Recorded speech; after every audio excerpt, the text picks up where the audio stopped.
தரமான வெல்லம், நேர்த்தியான அரிசி மாவு மற்றும் பரம்பரை பாரம்பரியத்தின் கலவையில் உருவாகும் ஒரு இனிப்பு. இதுதான் நம்ம கரைக்குடி அதிரசம். ஒரு கலையாச்சே இது.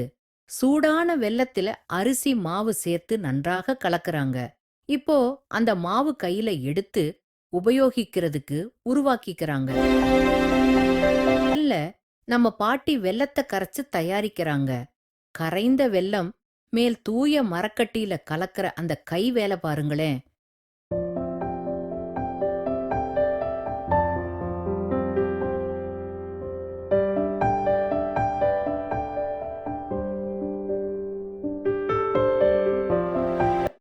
இது சாதாரணம் இல்லையப்பா.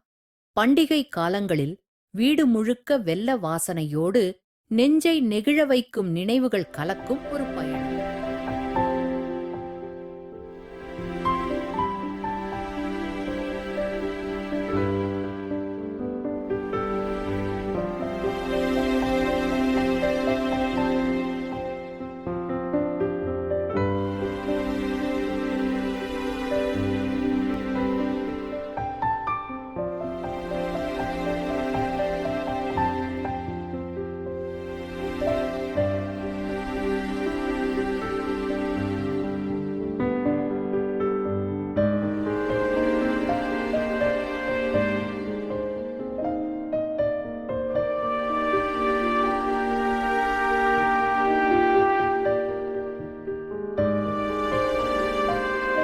முதல்ல பட்டைய கிளப்புற மாதிரி வட்ட வடிவம் பண்ணி வாழை இலை மேல எடுத்து வைக்கிறாங்க.